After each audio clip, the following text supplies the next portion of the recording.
Bienvenidos al lado oscuro de los escritores.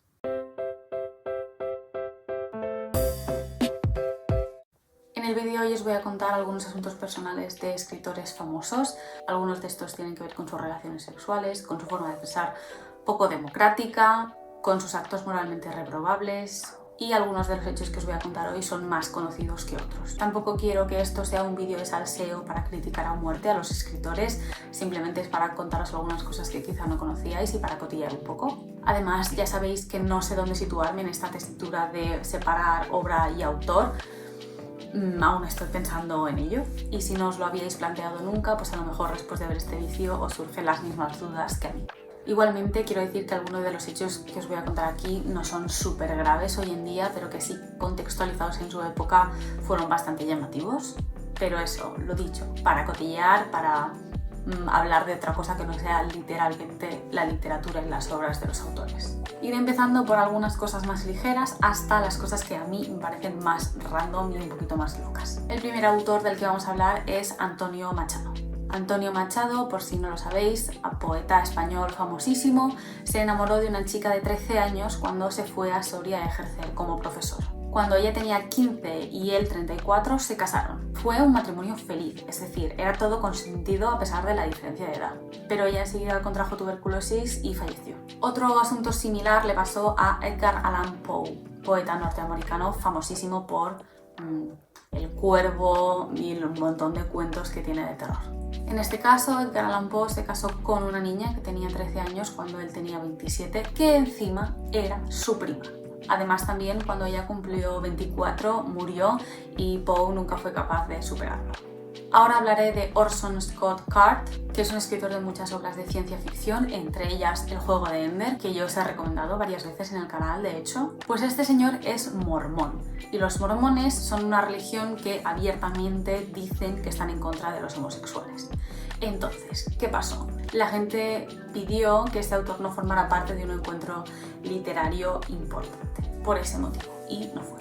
Entramos al tema que supongo que es el más esperado, J.K. Rowling. Imagino que estáis atentos al panorama literario y que ya sabéis todo esto, pero J.K. Rowling fue acusada de transfobia por unas declaraciones que hizo hace varios años, y no es que haya sido un comentario desafortunado, sino que ella ha dicho explícitamente que sí, que no considera que las personas transgénero sean personas del género que dicen ser.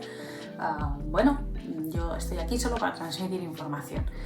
Lo dicho, además hace súper poco que se cumplieron los 20 años de Harry Potter y se hizo esa película súper famosa, Reencuentro, en HBO, y no sé si la habréis visto o no, pero si os fijáis sale J.K. Rowling, pero en vídeos de hace muchos años, antes de que empezara esta polémica. Ahora parece que no quiere participar en nada relacionado con esto, no sé muy bien por qué. Ahora pasamos a hablar de Jean-Paul Sartre, filósofo famosísimo, que se hizo más famoso además cuando rechazó el premio Nobel. Primero lo hizo de una forma un poquito más oculta, más delicada, es decir, pidió que se lo dieran a otra persona antes de que lo hicieran oficial, que se lo daban a él, para que el premio Nobel no tuviera que decir esto, pero siguieron adelante con el tema y quisieron dárselo a él, y entonces ya tuvo que rechazarlo de forma pública. Realmente se sabe por qué hizo esto, era una decisión personal. Él decía que quería ser una persona conocida, pero por méritos propios, no porque fuera un escritor condecorado, que por otra parte está muy bien. Ahora pasamos a uno de los escritores más controvertidos, creo yo, de la historia, que es Camilo José Cela. A este autor siempre se le ha acusado de tres cosas: de plagiador, de delator y de censor. Y se supone que las tres cosas son verdad. En primer lugar, se ofreció como delator de personas antifranquistas y denunciaba a miembros del Partido Comunista. También trabajó como censor, aunque es irónico porque a él mismo le censuraron obras. Y sobre el tema del plagio, la anécdota principal es que una escritora dijo que una obra de Cela que ganó el propio Planeta era una copia de su obra. Pero bueno, esto creo que aún no se ha llegado a demostrar, o que sí que se ha llegado a demostrar de forma científica, pero que no se puede hacer nada. Pero además de todo esto, Cela era una personalidad súper extravagante. Por ejemplo, le dieron el premio Nobel también, y cuando le preguntaban si eso le hacía feliz, contestó que le hacía muy feliz porque con este antecedente podría llegar a ganar el premio Cervantes. Además, fue acusado de utilizar escritores fantasmas, que son esta gente que te ayuda a escribir novelas porque no te da tiempo. Puede ser porque ha escrito muchísimo. Además, Cela protagonizó una de las anécdotas televisivas, creo, más importantes y más famosas de España, y es que dijo que era capaz de absorber por vía rectal 1 litro de agua. Random este señor, ya lo sé. Ahora hablaremos de Virginia Woolf, y es un caso de los que más me duele porque es una mujer que tiene esta idea feminista de la época. Woolf consideraba que había una clase social superior a la servidumbre, a los criados, que era la suya, que le permitía a la gente holgazanear y leer sus libros. Se encontraron diarios suyos donde se demostraba el desprecio que tenía por el servicio doméstico. Y también decía que la clase trabajadora era estúpida. La próxima mujer de la que os voy a hablar es Anne Perry. Anne Perry formó parte de un asesinato, del asesinato en concreto de la madre de su mejor amiga. Se ve que cuando eran adolescentes las dos juntas lo planearon y lo llevaron a cabo. Y fue juzgada y llevada a prisión, donde estuvo 5 años por este hecho. Ahora hablaré de Charles Dickens. Uno de los autores más famosos hoy en día. Se considera que era un misógino, que humillaba y maltrataba psicológicamente a su mujer. Por ejemplo, a su mujer le reprochó una vez que ella se había convertido en una mujer que solo servía ya para tener hijos y que era una aburrida. Tened en cuenta que su mujer tuvo 12 hijos, de los cuales sobrevivieron 10. Así que estas acusaciones, pues que como que no entran muy bien. Además, a los 43 años tuvo una aventura con una actriz que tenía 18 años, y de esta aventura su mujer se enteró porque a su casa llegó un paquete que era un brazalete dirigido a esta joven. Y entonces, ¿qué hace Charles Dickens? Pues le dice que es una celosa y una loca y que le pida perdón a su amante. Recientes estudios demuestran que Dickens intentó ingresar a su mujer en un hospital psiquiátrico para quitársela de en medio de forma fácil, que existen unas cartas de este escritor dirigidos a un amigo suyo en la que le pide certificados para poder incapacitar a su mujer, pero este amigo suyo médico se negó y rompió la amistad con el autor, y además fue alguien que quiso desprestigiar públicamente al autor por lo que había hecho. Como veis, creo que no ha llegado las intenciones de este amigo. Vamos a hablar ahora de un poeta español que a mí me gusta mucho, que es Jaime Gil de Biedma. El elemento problemático de este autor, además de que murió de sida, es que en sus memorias dice que en Manila acudía muchas veces a un prostíbulo de niños y niñas y que una vez acabó en la cama con un muchacho de 12 o 13 años. Hablamos ahora de Nietzsche. El mismo filósofo confesó a sus 50 años que llevaba toda la vida manteniendo relaciones sexuales con su hermana, y esto fue algo que sorprendió mucho a la sociedad de la época y que llevó al suicidio al marido de su hermana. Hablemos de Lord Byron. Este poeta mantuvo una relación amorosa con su hermanastra y esto se convirtió en un rumor que hizo que la alta sociedad lo rechazara, y entonces Lord Byron abandonó el país. Hablemos ahora del poeta francés Rimbaud. Se dice que desde pequeño Rimbaud tenía tendencias bastante violentas y sociópatas, pero bueno, lo que más se dice es que acabó siendo traficante de armas y esclavista, es decir, traficante de esclavos. Hablemos de Louis Ferdinand Céline. Céline es uno de los autores clásicos por el cual se habla de este tema de separación autor y obra, y ya os lo mencioné en otro de mis vídeos. Este autor fue un antisemita conocido y colaboracionista nazi. De hecho, publicó panfletos atacando a los judíos y aseguró que por él no debería haber quedado ninguno vivo.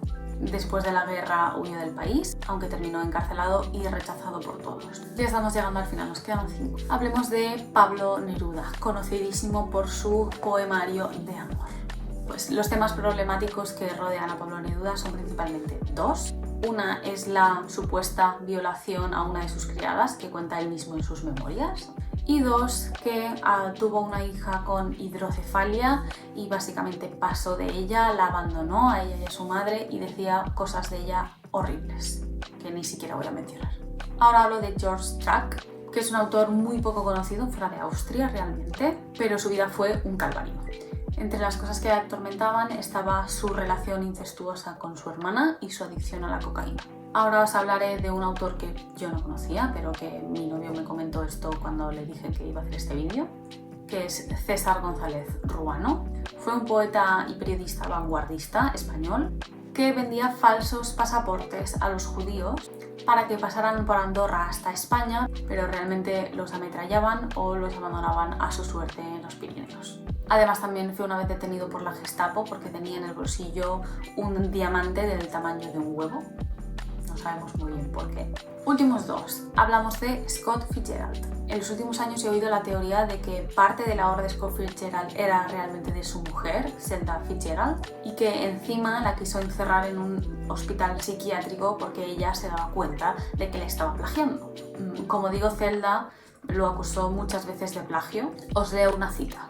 Me parece que en una página reconocí una porción de un viejo diario mío, que desapareció misteriosamente poco después de mi matrimonio. Y también fragmentos de cartas que, aunque bien editadas, me sonaban vagamente familiares. Y he dejado para el final la historia que me parece más creepy de todas, que es la de J.M. Barrie, el autor de Peter Pan. Si pensamos un poco, Peter Pan se basa en un niño que nunca ha querido crecer. Lo que pasa es que cuando Barrie era pequeño, su hermano mayor murió y Barrie enseguida trató de ocupar su lugar, quizá porque le resultó algo totalmente traumático o para que la figura de su hermano no cayera en el olvido. Pero en cualquier caso es que después de la muerte de su hermano, el pequeño Barrie se vestía con la ropa de su hermano y actuaba como si fuera él. Y esto ha sido el vídeo de hoy, espero que os haya gustado, que os haya entretenido. Si tenéis historias similares de autores, me gustaría muchísimo oírlas, me parece algo totalmente interesante. Os recuerdo que este vídeo no tiene intenciones negativas, es simplemente para hablar de otras cosas que no solo sean libros, sino de la vida de los autores, porque a veces los elogiamos como si fueran seres mitológicos y no lo son. También quería hacer un disclaimer de que esto es información que yo ya sabía, pero que me he informado un poquito por internet. Puede ser que alguna de estas cosas estén equivocadas. Si es así, lo siento, y si lo sabéis, decídmelo en comentarios, por favor, porque simplemente es un poquito de investigación por internet, pero ya sabéis que no nos podemos fiar de nada. Muchas gracias por verme una vez más. A los que sois nuevos, os invito a que os suscribáis por aquí abajo y nos vemos en el próximo vídeo. ¡Chao!